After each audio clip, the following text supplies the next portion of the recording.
Endless ಎಂಟರ್ಟೈನ್ಮೆಂಟ್ಗೆ ಸ್ವಾಗತ. ಕಂತಿನಲ್ಲಿ ಕಥೆಗಳು ಬೈ TNR. ಇಂದಿನ ಕಥೆ ಶಂಭು ಶಂಕರ. ಶಂಭುವಿನ ಕಣ್ಮರೆಯಿಂದ ಇಡೀ ಆಸ್ತಿಗೆ ತಾನೊಬ್ಬನೇ ವಾರಸುದಾರನೆಂದು ತಿಳಿದಿದ್ದ ಶಂಕರನಿಗೆ ಶಂಭುವಿನ ಅಚಾನಕ್ ಆಗಮನದಿಂದ ತತ್ತರಿಸಿ ಹೋಗುವಂತಾಯಿತು. ಮಹೇಶ್ ಅವರ ಕೊಲೆಗಾಗಿ ದೊಡ್ಡ ಪಿತೂರಿಯೇ ನಡೆದಿತ್ತು. ಈ ಕಥೆಯಲ್ಲಿ ಅದೆಷ್ಟು ತಿರುವುಗಳಿವೆಯೆಂದು ಗುರುತಿಸಲು ಪ್ರಯತ್ನಿಸಿ.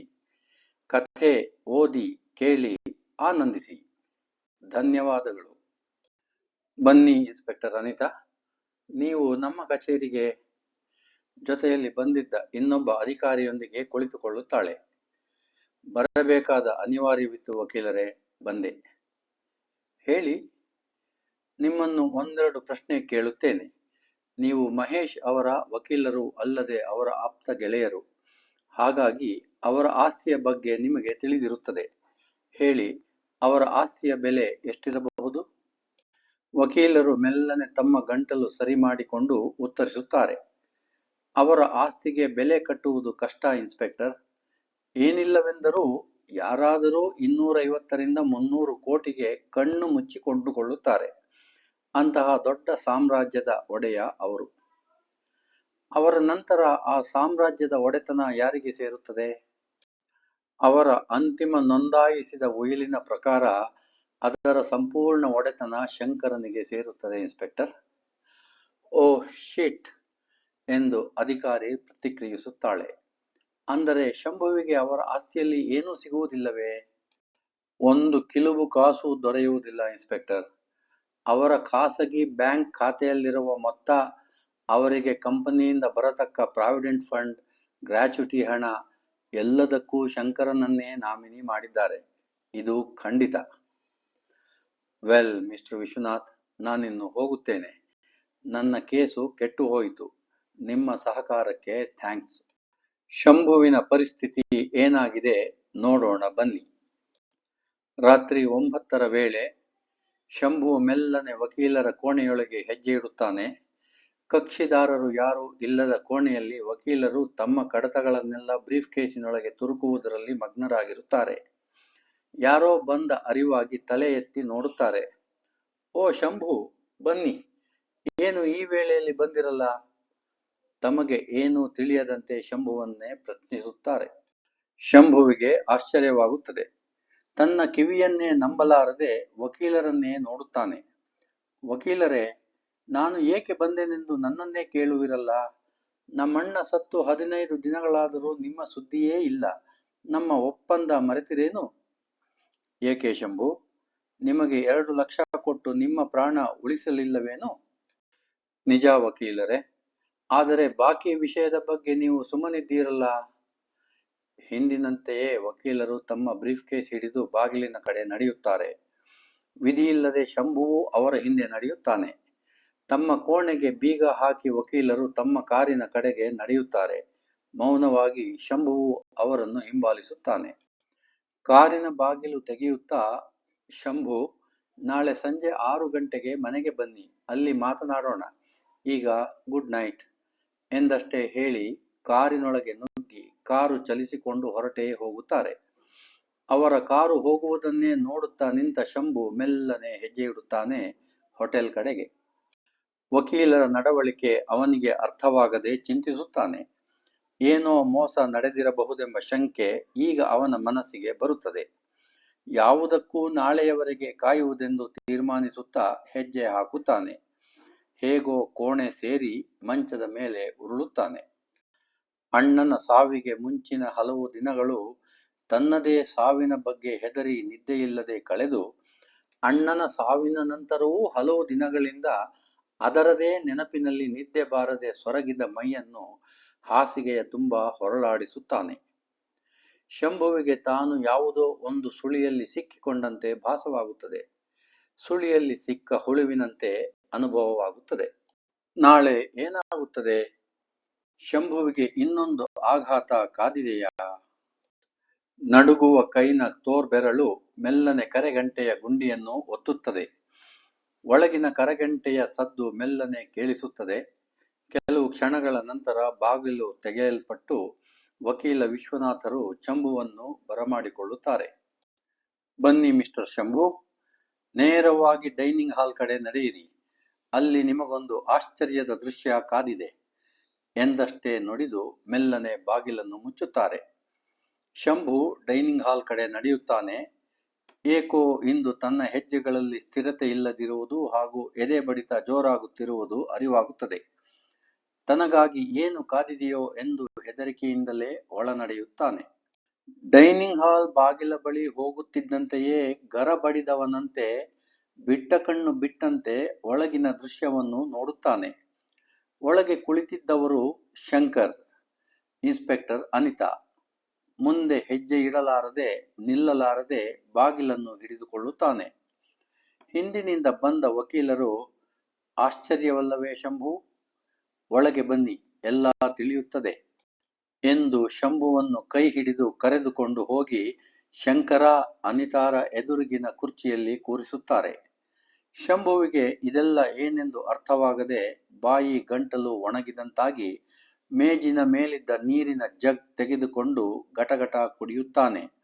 ನೀರು ಅವನ ಎದೆಯ ಮೇಲೆಲ್ಲ ಸುರಿಯುತ್ತದೆ. ವಕೀಲರೇ ಮಾತು ಪ್ರಾರಂಭಿಸುತ್ತಾರೆ. ಶಂಭು, ಶಂಕರ ಹಾಗೂ ಅನಿತಾರನ್ನು ಒಟ್ಟಿಗೆ ನೋಡುವುದು ಆಶ್ಚರ್ಯ. ಅಲ್ಲದೆ ಅವರಿಬ್ಬರನ್ನು ನನ್ನ ಮನೆಯಲ್ಲಿ ನೋಡುವುದು ಇನ್ನೂ ಆಶ್ಚರ್ಯ ಅಲ್ಲವೇ? ಕೇಳು ಶಂಭು. ವಕೀಲರು ಈಗ ಶಂಭುವಿನ ಬಗ್ಗೆ ಏಕವಚನಕ್ಕೆ ಬದಲಾಯಿಸಿರುತ್ತಾರೆ. ಶಂಕರ ನಿನ್ನ ಮಗ ಅಥವಾ ನಿನ್ನ ಮಗನ ಸಮಾನ. ಅನಿತಾ ನನ್ನ ಮಗಳು ಅಥವಾ ಮಗಳ ಸಮಾನ.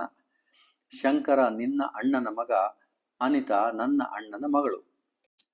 ಅವಳು ಸದ್ಯದಲ್ಲೇ ನಿನ್ನ ಸೊಸೆಯಾಗುವವಳು. ಹೇಗಿದೆ ಸಂಬಂಧ? ವಕೀಲರು ನಗುತ್ತಾರೆ.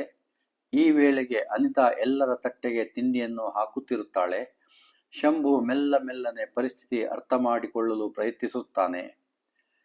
ನಿಮ್ಮ ಮಗಳ ಆತ್ಮಕ್ಕೆ ಶಾಂತಿ ಕೊಡಿಸುವ ವಿಚಾರ? ಶಂಭು ಅನುಮಾನಿಸುತ್ತಲೇ ಕೇಳುತ್ತಾನೆ. ಶಂಭು, ನಿನ್ನೊಂದಿಗೆ ವಿಷಯ ಪ್ರಸ್ತಾಪಿಸಲು ನನಗೊಂದು ನೆಪ ಬೇಕಾಗಿತ್ತಷ್ಟೇ. ಮಗಳ ಆತ್ಮಕ್ಕೆ ಶಾಂತಿ ಎಂದದ್ದು ಒಂದು ಬರೀ ನೆಪ, ಕಟ್ಟು ಕಥೆ. ನೀನು ನಂಬಿದರೂ ನಂಬದಿದ್ದರೂ ಒಂದು ಪೀಠಿಕೆಯ ಅಗತ್ಯವಿತ್ತು. ಅದನ್ನು ಆತ್ಮಕ್ಕೆ ಶಾಂತಿ ಕೊಡಿಸುವ ಕಥೆ ಪೂರೈಸಿತು. ವಕೀಲರ ವಿವರಣೆ ಸ್ಪಷ್ಟವಾಗಿತ್ತು. ಅಂದರೆ ನೀವೆಲ್ಲ ಸೇರಿ ನಮ್ಮಣ್ಣನ ಕೊಲೆ ಪಿತೂರಿ ಮಾಡಿದ್ದೀರಿ? ಹೌದು ಶಂಭು. ನಿಜ ಹೇಳುವುದಾದರೆ ಈ ಕೆಲಸವನ್ನು ಬಹಳ ಹಿಂದೆ ನಾವೇ ಮಾಡಬೇಕೆಂದಿದ್ದೆವು. ನೀನು ಹಿಂತಿರುಗಿ ಬರುವ ಸ್ವಲ್ಪ ಕಾಲದ ಹಿಂದೆ ಅದರ ಅಗತ್ಯ ಕಂಡು ಬಂದಿರಲಿಲ್ಲ. ನೀನು ಬಂದ ನಂತರ ಅದರ ಅಗತ್ಯ ಮತ್ತೆ ಬಂದಿದೆ ಎನಿಸಿತು. ನೀನೇ ಈ ಕೆಲಸಕ್ಕೆ ಸರಿಯಾದವನೆಂದು ತೀರ್ಮಾನಿಸಿದೆವು. ನಿನ್ನ ಬಗ್ಗೆ ಎಲ್ಲ ವಿವರಗಳನ್ನು ಪಡೆದೆವು. ನಿನ್ನ ಹಿಂದೆಯೇ ನಿನ್ನ ಪ್ರಿಯ ಮಿತ್ರ ಥಾಮಸ್ನ ಆಗಮನವಾಯಿತು. ನಿನಗಿಂತ ಮೊದಲು ನಾವು ಅವನನ್ನು ಭೇಟಿ ಮಾಡಿ ನಿನ್ನಿಂದ ಅವನಿಗೆ ಬರಬೇಕಾದ ಹಣಕ್ಕಾಗಿ ನಿನ್ನನ್ನು ಜೀವ ಹಿಂಡುವಂತೆ ಮಾಡಿದವರೂ ನಾವೇ. ಇದಕ್ಕಾಗಿ ಅವನಿಗೆ ತೆತ್ತ ಹಣ 1 ಲಕ್ಷ. ಶಂಭು ತಲೆ ತಗ್ಗಿಸಿ ಮೇಜಿನ ಮೇಲೆ ಕೈಗಳನ್ನೂರಿದ್ದ. ಇದೆಲ್ಲ ಏಕೆ ಬೇಕಿತ್ತು? ಧ್ವನಿ ಸಣ್ಣದಾಗಿತ್ತು. ವಕೀಲರೇ ಉತ್ತರಿಸಿದ್ದರು. ನಿಮ್ಮಣ್ಣ ತುಂಬಾ ಜಿಗುಟು ಮನುಷ್ಯ. ಶಂಕರನಿಗೆ ಯಾವುದೇ ಸ್ವಾತಂತ್ರ್ಯ ಕೊಡುತ್ತಿರಲಿಲ್ಲ. ಅವನೊಬ್ಬ ಕೇವಲ ಸಾಮಾನ್ಯ ದರ್ಜೆಯ ವ್ಯವಸ್ಥಾಪಕನಾಗಿ ಮಾತ್ರ ದುಡಿಯುತ್ತಿದ್ದ. ಅಲ್ಲದೆ ಅವರು ಆರೋಗ್ಯವಂತರಾಗಿದ್ದರು. ಇನ್ನೂ 16 ವರ್ಷಕ್ಕೆ ಕಮ್ಮಿ ಇಲ್ಲದಂತೆ ಬದುಕುವಂತಿದ್ದರು. ಹಾಗಿದ್ದ ಸಮಯದಲ್ಲಿ ಸಿದ್ಧಪಡಿಸಿದ ವ್ಯವಸ್ಥೆ ಇದು. ಎಲ್ಲ ಹಣಕ್ಕಾಗಿ, ನಿಮ್ಮಣ್ಣನ ಆಸ್ತಿಗಾಗಿ, ಶೀಘ್ರವಾಗಿ ಈ ಸಾಮ್ರಾಜ್ಯದ ಒಡೆತನ ಪಡೆಯುವುದಕ್ಕಾಗಿ. ಇತ್ತೀಚೆಗೆ ಅವರ ಆರೋಗ್ಯ ತೀವ್ರವಾಗಿ ಹದಗೆಟ್ಟಾಗ ಎಲ್ಲ ಅಧಿಕಾರ ಶಂಕರನ ಕೈಗೆ ಬಂದಂತಾಯಿತು.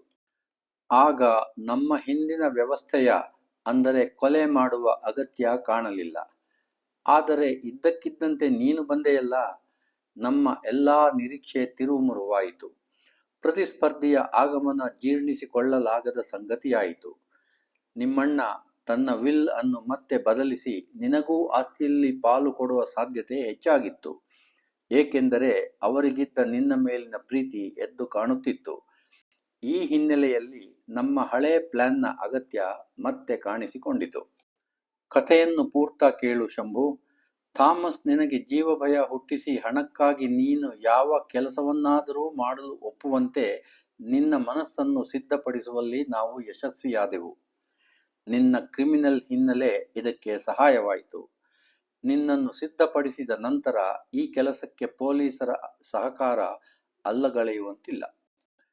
ಕೊಲೆಯಾದವನ ಸಾಮ್ರಾಜ್ಯದ ಏಕೈಕ ಉತ್ತರಾಧಿಕಾರಿ ಶಂಕರ ಒಡೆಯನ ಕೊಲೆಯಾದ ವೇಳೆಯಲ್ಲಿ ಪೊಲೀಸ್ ಠಾಣೆಯಲ್ಲೇ ಇದ್ದನೆಂದು ಸಾಬೀತು ಮಾಡಲು ಒಂದು ದೊಡ್ಡ ನಾಟಕವೇ ಆಡಬೇಕಾಯಿತು. ಶರವೇಗದಲ್ಲಿ ಶಂಭು ಎದ್ದು ನಿಂತು, ಏನು, ಅಣ್ಣನ ಸಾಮ್ರಾಜ್ಯದ ಏಕೈಕ ಉತ್ತರಾಧಿಕಾರಿ ಶಂಕರನೇ? ಸಿಟ್ಟಿನಿಂದ ಶಂಭುವಿನ ಮುಖ ಕೆಂಪೇರಿತ್ತು, ಮೈ ನಡುಗುತ್ತಿತ್ತು. ವಕೀಲರು ಶಂಭುವಿನ ಭುಜ ತಟ್ಟಿ ಸಮಾಧಾನ ಮಾಡುತ್ತಾ ಶಂಭುವನ್ನು ಮತ್ತೆ ಕೂಡಿಸಿದರು. ಹೌದು ಶಂಭು, ಶಂಕರ ನಿನ್ನ ಮಗನಲ್ಲವೇ? ಆಸ್ತಿ ನಿನಗೆ ಬಂದರೇನು, ನಿನ್ನ ಮಗನಿಗೆ ಬಂದರೇನು? ನೋ. ಶಂಭುವಿನ ಪ್ರತಿಕ್ರಿಯೆ ಅಷ್ಟಕ್ಕೆ ನಿಂತಿತು. ಕೇಳು ಶಂಭು, ನಿನಗೇನು ನಷ್ಟವಾಗದಂತೆ ಶಂಕರ ನೋಡಿಕೊಳ್ಳುತ್ತಾನೆ. ನೋಡು, ಈಗ ಕೈ ಮೀರಿದೆ.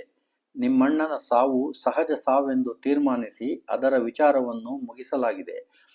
7ನೆಯ ಮಹಡಿಯ ಎಲ್ಲ ಕೋಣೆಗಳನ್ನು ವಿಶೇಷವಾದ ಅತ್ಯುತ್ತಮ ದರ್ಜೆಗೇರಿಸುವ ನೆಪದಲ್ಲಿ ಎಲ್ಲ ಕೋಣೆಗಳ ಮೇಜು, ಕುರ್ಚಿ, ಹಾಸಿಗೆ, ಮಂಚಗಳ ಜೊತೆಗೆ ಕೋಣೆಗಳ ಬಾಗಿಲುಗಳನ್ನೂ ಬದಲಾಯಿಸಿದೆ. ಆ ಮಂತ್ರದ ಚಿಲಕ ಮತ್ತು ಬಾಗಿಲುಗಳನ್ನು ಈಗಾಗಲೇ ನಾಶ ಮಾಡಿ ಯಾವ ಸಾಕ್ಷಿಯೂ ಇಲ್ಲದಂತೆ ಮಾಡಲಾಗಿದೆ. ಈಗ ನೀನು, ನಾವೆಲ್ಲರೂ ಕ್ಷೇಮವಾಗಿದ್ದೇವೆ. ಇಷ್ಟು ದಿನ ನೀನು ಪೋಲಿಯಂತೆ ನಡೆಸಿದ ಜೀವನ ಸಾಕು ಮಾಡಿ ಈಗ ಹೊಸ ಜೀವನ ಪ್ರಾರಂಭಿಸು. ನಿನಗೆಷ್ಟು ಹಣ ಬೇಕೋ ಕೇಳು, ಶಂಕರ ಕೊಡುತ್ತಾನೆ. ವಕೀಲರೇ ಮಾತನಾಡುತ್ತಿದ್ದರು. ಅನಿತಾ ಮತ್ತು ಶಂಕರ ಈ ತಮಾಷೆ ನೋಡುತ್ತಾ ತಮ್ಮ ತಟ್ಟೆಗಳಲ್ಲಿದ್ದ ತಿಂಡಿಗೆ ಕೈ ಹಾಕಿದ್ದರು. ಈ ವೇಳೆಗೆ ತನ್ನ ಸೋಲು ಅರಿವಾಗಿದ್ದ ಶಂಭು ಎಡಗೈಯಿಂದ ಕಣ್ಣೊರೆಸಿಕೊಳ್ಳುತ್ತಾ ತಾನೂ ತಟ್ಟೆಗೆ ಕೈ ಹಾಕಿದ. ತನ್ನ ಸಿಟ್ಟನ್ನು ಹತೋಟಿಗೆ ತರುತ್ತಾ, ವಕೀಲರೇ, ನಿಮ್ಮೆಲ್ಲರ ಜಾಣತನಕ್ಕೆ ನಾನು ಸೋತೆ. ಜೀವಭಯ ಮತ್ತು ಹಣದಾಸೆಗೆ ನಾನು ಶರಣಾದೆ. ಈ ಕೆಲಸದಲ್ಲಿ ನಾವು ನಾಲ್ವರದೂ ಸಮಾನ ಹೊಣೆ. ಆದರೆ ನನಗೊಂದು ವಿಷಯ ಮಾತ್ರ ಅರ್ಥವಾಗಲಿಲ್ಲ. ನಮ್ಮಣ್ಣನ ಉಯಿಲಿನಲ್ಲಿದ್ದ ಮೋಸವಾದರೂ ಏನು? ಇಡೀ ಸಾಮ್ರಾಜ್ಯಕ್ಕೆ ಶಂಕರ ಹೇಗೆ ಏಕೈಕ ಉತ್ತರಾಧಿಕಾರಿಯಾದ? ಈ ಗುಟ್ಟು ಏನೆಂದು ಹೇಳಿ? ತಿಂಡಿಯನ್ನು ಚಪ್ಪರಿಸುತ್ತಾ ಕೇಳಿದ. ಈಗ ಎಲ್ಲರಿಗೂ ಸಮಾಧಾನವಾಗಿತ್ತು. ಶಂಭು ಏನು ರಾದ್ಧಾಂತ ಮಾಡುವನೋ ಎಂದು ಹೆದರಿದ್ದ ಎಲ್ಲರೂ ನಿಟ್ಟುಸಿರು ಬಿಟ್ಟರು. ಶಂಭುವಿನ ಪ್ರಶ್ನೆಗೆ ವಕೀಲರು ಉತ್ತರಿಸಿದರು. ನೋಡು ಶಂಭು, ಅದೊಂದು ತೀರ ಸಣ್ಣ ವಿಷಯ. ನಿಮ್ಮಣ್ಣ ಅತೀ ಬುದ್ಧಿವಂತ. ಅವನ ಸಂಪೂರ್ಣ ಸಾಮ್ರಾಜ್ಯದ ಒಡೆತನ ಸೇರಿದ್ದು ಹೋಟೆಲ್ ಡ್ರೀಮ್ಲ್ಯಾಂಡ್ ಇಂಟರ್ನ್ಯಾಷನಲ್ ಪ್ರೈವೇಟ್ ಲಿಮಿಟೆಡ್ ಎಂಬ ಒಂದು ಕಂಪನಿಗೆ. ಈ ಕಂಪನಿಯ ಒಟ್ಟು ಷೇರು ಬಂಡವಾಳ 10 ಲಕ್ಷ ರೂಪಾಯಿಗಳು. ಅದರಲ್ಲಿ ನಿಮ್ಮಣ್ಣನದು 9,90,000 ರೂಪಾಯಿ. ಉಳಿದ 10,000 ಷೇರು ನನ್ನ ಹೆಸರಲ್ಲಿದೆ. ಅಷ್ಟು ಷೇರು ಬಂಡವಾಳದ ಒಡೆತನ ಹೊಂದಿದವರೇ ಈ ಸಾಮ್ರಾಜ್ಯದ ನಿಜವಾದ ಒಡೆಯರು. ನಿಮ್ಮಣ್ಣನ ಉಯಿಲಿನ ಪ್ರಕಾರ ಅವರ ಎಲ್ಲಾ ಷೇರು ಬಂಡವಾಳದ ಒಡೆತನ ಶಂಕರನಿಗೆ ಕಾನೂನಿನ ಪ್ರಕಾರ ವರ್ಗಾವಣೆಯಾಗಿದೆ. ಕಂಪನಿಯ ತುರ್ತು ಸಭೆಗಳನ್ನು ಕರೆದು ಈ ವರ್ಗಾವಣೆಯನ್ನು ಈಗಾಗಲೇ ಮಾಡಲಾಗಿದೆ. ಹಾಗಾಗಿ ಈ ಸಾಮ್ರಾಜ್ಯಕ್ಕೆ ಅವನೇ ಒಡೆಯ. ಅರ್ಥವಾಯಿತೇ? ನೀನು ನೋಡಿದ ಉಯಿಲಿನ ಪ್ರತಿ ನಿಜವಾಗಿಯೂ ಮೂಲಪ್ರತಿಯೇ. ಆದರೆ ಅದರ ಅಂತರಾರ್ಥ ನಿನಗೆ ತಿಳಿಯಲಿಲ್ಲ ಅಷ್ಟೇ. ನಿಮ್ಮಣ್ಣನ ಬ್ಯಾಂಕ್ ಖಾತೆಯ ಹಣ, ಕಂಪನಿಯಿಂದ ಬರಬೇಕಾದ ಹಣ ಎಲ್ಲವೂ ಇನ್ನೂ ಶಂಕರನ ಹೆಸರಿಗೆ ಬರಬೇಕಿದೆ. ಅವೆಲ್ಲದಕ್ಕೂ ಅವನೇ ನಾಮಿನಿ. ಇನ್ನೂ ಕೇಳು ಶಂಭು, ನಿನ್ನ ಕ್ರಿಮಿನಲ್ ಹಿನ್ನೆಲೆ ಕೇವಲ ಬೀದಿ ಜಗಳ, ಬೀದಿ ಕಾದಾಟಗಳಂತಹ ಅಗ್ಗದ ದಂಧೆಗಳಿಗೆ ಸೀಮಿತವಾದದ್ದೆಂದು ತಿಳಿದಿದ್ದೆವು. ಕಾರ್ಪೊರೇಟ್ ಪ್ರಪಂಚದಲ್ಲಿ ದಂಧೆಗಳು ಹೇಗೆ ನಡೆಯುತ್ತವೆ ಎಂದು ನಿನಗೆ ತಿಳಿದಿರುವುದಿಲ್ಲ ಎಂದು ನಮಗೆ ಖಚಿತವಾಗಿತ್ತು. ನೀನು ವಿದ್ಯಾವಂತನಾಗಿ ವೈಟ್ ಕಾಲರ್ ಕ್ರಿಮಿನಲ್ ಆಗಿದ್ದರೆ ಈ ಆಸ್ತಿಯೆಲ್ಲ ಆ ಷೇರು ಬಂಡವಾಳದ ಕಂಪನಿಗೆ ಸೇರಿರುತ್ತಿತ್ತು ಎಂದು ನಿನಗೂ ತಿಳಿದಿರುತ್ತಿತ್ತು. ನಿನ್ನ ಅಜ್ಞಾನವನ್ನು ನಾವು ಸಮರ್ಪಕವಾಗಿ ಬಳಸಿಕೊಂಡೆವು ಅಷ್ಟೇ. ನಿಮ್ಮ ಜಾಣತನಕ್ಕೆ ಇನ್ನೊಮ್ಮೆ ಮೆಚ್ಚುಗೆ ತೋರುತ್ತೇನೆ ವಕೀಲರೇ ಎಂದು ತನ್ನ ಮಾತನ್ನು ಶಂಕರನತ್ತ ತಿರುಗಿಸುತ್ತಾನೆ ಶಂಭು. ಏಯ್ ಶಂಕರ, ನಾನು ಬಂದಾಗಿನಿಂದ ಒಂದಾದರೂ ಮಾತನಾಡಿದ್ದೀಯಾ ನೀನು? ಕೋಟ್ಯಾಧೀಶನಾದೆನೆಂದು ಜಂಬ ಬಂದಿದೆ ನಿನಗೆ. ಹೇಳು, ಈ ಅಂದದ ಅರಗಿಣಿಯೋ ಅಥವಾ ಹೆಣ್ಣು ಹುಲಿಯೋ, ಇವಳನ್ನು ಎಲ್ಲಿಂದ ಹಾರಿಸಿಕೊಂಡು ಬಂದೆ? ಶಂಭುವಿನ ಮಾತಿಗೆ ಅನಿತಾ ಸ್ವಲ್ಪ ನಾಚುತ್ತಾಳೆ. ಶಂಕರ ಮೆಲ್ಲನೆ ತಿಂಡಿ ತಿನ್ನುತ್ತಲೇ ಉತ್ತರಿಸುತ್ತಾನೆ, ಕಾಲೇಜಿನಿಂದ. ಓ, ಹಾಗೋ. 5-6 ವರ್ಷಗಳಿಂದ ನಡೆದಿದೆ ಈ ವ್ಯವಹಾರ. ಮದುವೆ ಯಾವಾಗ? ಇನ್ನೊಂದು ವರ್ಷದ ನಂತರ. ಎಲ್ಲ ಹಳೆಯದಾಗಿ ಜನಗಳು ಎಲ್ಲವನ್ನೂ ಮರೆತ ನಂತರ. ತಲೆ ಎತ್ತದೆ ಉತ್ತರಿಸುತ್ತಾನೆ. ಅದಿರಲಿ, ಈ ಹೆಣ್ಣು ಹುಲಿ ಪೊಲೀಸ್ ಇಲಾಖೆಯಲ್ಲೇ ಇದ್ದು ಶವಪರೀಕ್ಷೆ ಮಾಡಿಸುವ ಮತ್ತು ಅದರ ವರದಿಯಲ್ಲಿ ಸಹಜ ಸಾವೆಂದು ಬರೆಸುವ ನಾಟಕದ ಅಗತ್ಯ ಏನಿತ್ತು? ಶಂಭು ಚಿಕ್ಕಪ್ಪ, ಅಂಕಲ್ ಒಬ್ಬ ದೊಡ್ಡ ಉದ್ಯಮಿ. ಅವರ ಸಾವೆಂದರೆ ಸಾಮಾನ್ಯವೇ? ಸುದ್ದಿ ಹರಡಿದ ಕೂಡಲೇ ಮಾಧ್ಯಮದವರೆಲ್ಲರೂ ಜಮಾಯಿಸಿದ್ದರು. ಆ ಬ್ಲಡಿ ಫೂಲ್ ಕೃಷ್ಣನ ಬಾಯಿ ಬಡುಕ ಹೇಳಿಕೆಯಿಂದ ಅಂಕಲ್ರ ಆತ್ಮಹತ್ಯೆಯ ಮಾತುಗಳು ಎಲ್ಲರ ಬಾಯಲ್ಲೂ ಕೇಳಿಬರುತ್ತಿತ್ತು. ಆಗ ವಿಧಿಯಿಲ್ಲದೆ ಜನಗಳ ಬಾಯಿ ಮುಚ್ಚಿಸುವ ಸಲುವಾಗಿ ಈ ಹೆಣ್ಣು ಹುಲಿ ಶವ ಪರೀಕ್ಷೆ ಮಾಡಿಸುವ ನಿರ್ಧಾರ ತೆಗೆದುಕೊಳ್ಳಲೇಬೇಕಿತ್ತು. ಇಲ್ಲದಿದ್ದರೆ ಮೇಲಿನಿಂದ ಒತ್ತಡ ಬರುತ್ತಿತ್ತು. ಆಗ ವಿಷಯ ಇನ್ನಷ್ಟು ಜಟಿಲವಾಗುವ ಸಂಭವವಿತ್ತು. ಒಂದು ವೇಳೆ ಶವಪರೀಕ್ಷೆ ವರದಿಯಲ್ಲಿ ಅವರ ಸಾವು ಅಸಹಜ ಸಾವೆಂದು ಬಂದು ಬಿಟ್ಟಿದ್ದರೆ ತುಂಬಾ ರಿಸ್ಕ್ ಆಗುತ್ತಿತ್ತು ಅಲ್ಲವೇ? ಹೌದು. ಅಂಥ ಸಂದರ್ಭದಲ್ಲಿ ಆ ಸಾವು ಆತ್ಮಹತ್ಯೆ ಎಂದು ತಿರುಚಲು ಎಲ್ಲ ಸಿದ್ಧತೆ ಮಾಡಿಕೊಂಡಿದ್ದೆವು ಅಲ್ಲವೇ? ಇನ್ಸ್ಪೆಕ್ಟರ್ ಹುಡುಗಿ, ಅತಿಯಾದ ಆತ್ಮವಿಶ್ವಾಸ ನಿನ್ನ ಉದ್ಯೋಗಕ್ಕೆ ಒಳ್ಳೆಯದಲ್ಲ. ಆತ್ಮಹತ್ಯೆ ಎಂದು ತೀರ್ಮಾನಿಸಲು ಸಾಕಷ್ಟು ಸಿದ್ಧತೆ ನಿಮ್ಮಿಂದ ಆಗಿರಲಿಲ್ಲ. ಶಂಭುವು ಈಗ ಅನಿತಳನ್ನು ಮುದ್ದಿನ ಸೊಸೆಯೆಂದೇ ತಿಳಿದು ಮಾತನಾಡಿಸಿದ್ದ. ಇನ್ಸ್ಪೆಕ್ಟರ್ ಹುಡುಗಿ ಏನೂ ಮಾತನಾಡದೆ ಸುಮ್ಮನಿದ್ದಳು. ಅವಳ ಮುಖದಲ್ಲಿ ಮಂದಹಾಸವಿತ್ತು, ವಿಶ್ವಾಸವಿತ್ತು. ಈಗ ಆ ಮಾತು ಬೇಡ ಎಂದಷ್ಟೇ ಹೇಳಿದ್ದಳು. ಇದ್ದ ಎಲ್ಲ ಪ್ರಶ್ನೆಗಳು ಮುಗಿಸಿದ ಶಂಭು ಖಾಲಿಯಾಗಿದ್ದ ತಟ್ಟೆಯನ್ನು ತಳ್ಳಿ ಅಲ್ಲೇ ಇದ್ದ ಟಿಶ್ಯೂ ಪೇಪರೊಂದನ್ನು ತೆಗೆದುಕೊಂಡು ಕೈ ಒರೆಸಿಕೊಳ್ಳುತ್ತಾನೆ. ಈಗ ಶಂಕರನೇ ಮಾತು ಮುಂದುವರೆಸುತ್ತಾನೆ. ಶಂಭು ಚಿಕ್ಕಪ್ಪ, ನಾನು ಮಾಡಿದ ಪಾಪಕ್ಕೆ ಕ್ಷಮೆ ಕೇಳಲು ನಾಚಿಕೆಯಾಗುತ್ತದೆ. ಹಣದಾಸೆ ಹೀಗೆ ಮಾಡಿಸಿತು. ವಕೀಲರ ಪ್ರಶ್ನೆಯೊಂದಕ್ಕೆ ನೀನಿನ್ನೂ ಉತ್ತರಿಸಿಲ್ಲ. ನಿನಗೆಷ್ಟು ಹಣ ಬೇಕು ಕೇಳು, ಎಲ್ಲವನ್ನು ನಾನೇ ಹೊಡೆಯುವ ಉದ್ದೇಶವೇನಿಲ್ಲ ನನಗೆ. ಪಾಪ ಕಾರ್ಯದಲ್ಲಿ ಭಾಗಿಯಾದವನಿಗೆ ಸಾಕಷ್ಟು ಕೊಡುವುದೇ ಸರಿ ಎಂದು ಶಂಕರ ಧಾರಾಳವಾಗಿ ಕೊಡಲು ಒಪ್ಪಿದ್ದ. ಈ ವೇಳೆಗಾಗಲೇ ಪಶ್ಚಾತ್ತಾಪದಿಂದ ನೊಂದಿದ್ದ ಶಂಭು ಏನನ್ನೂ ಪಡೆಯಲು ನಿರಾಕರಿಸಿದ. ಬೇಡ ಶಂಕರ, ಈಗ ಎಲ್ಲ ನಿನ್ನಲ್ಲಿಯೇ ಇರಲಿ. ನಾನು ನಿನ್ನ ಜೊತೆಗೆ ಸಹಾಯಕನಾಗಿ ಇದ್ದು ಬಿಡುತ್ತೇನೆ, ಆಗಬಹುದಾ ಎನ್ನುತ್ತಾ ಕುರ್ಚಿಯಿಂದೆದ್ದ. ತಿಂಡಿ ತಿಂದು ಮುಗಿಸಿದ್ದ ಎಲ್ಲರೂ ಎದ್ದು ಸಿಟ್ಟಿಂಗ್ ರೂಮ್ ಕಡೆ ನಡೆದರು ಮೌನವಾಗಿ. ಇನ್ನೂ ಸ್ವಲ್ಪ ಕಾಲ ಅಲ್ಲೇ ಕುಳಿತಿದ್ದು ನಡೆದ ಘಟನೆಗಳನ್ನು ಮತ್ತೊಮ್ಮೆ ಚರ್ಚಿಸಿ ಶಂಕರ ಮತ್ತು ಶಂಭು ಇಬ್ಬರು ಹೊರ ನಡೆದರು. ಅನಿತಾ ಮತ್ತು ವಕೀಲರು ಮನೆಯಲ್ಲೇ ಉಳಿದರು. ಕತ್ತಲಾವರಿಸಿದ್ದ ರಸ್ತೆಯಲ್ಲಿ ಶಂಕರನ ಮಾರುತಿ ಕಾರು ಕರಗಿ ಹೋಯಿತು. ಕಾರಿನೊಳಗೆ ಕುಳಿತಿದ್ದ ಶಂಭು, ಶಂಕರ ಇಬ್ಬರ ಮನದಲ್ಲೂ ಅಂಕಲ್ ಮಹೇಶ್ ರವರ ನೆನಪು ಕಾಡುತ್ತಿತ್ತು. ಕೋಟ್ಯಾಧೀಶನಾಗಿ ಮೆರೆದ ಮಹೇಶ್ ಸುಳಿಗಿ ಸಿಕ್ಕ ಹುಳುವಿನಂತೆ ಸೆಳೆಯಲ್ಪಟ್ಟು ಕಣ್ಮರೆಯಾಗಿದ್ದರು. ಶಂಕರ ಹಾಗೂ ಶಂಭುವಿನ ಮನಸ್ಸಿನಿಂದ ಮಾತ್ರ ಮರೆಯಾಗಲು ಸಾಧ್ಯವಿರಲಿಲ್ಲ. ಅಸಲಿ ಕಥೆ ಮುಂದಿದೆ.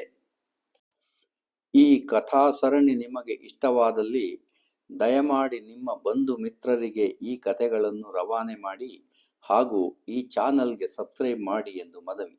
ಧನ್ಯವಾದಗಳು.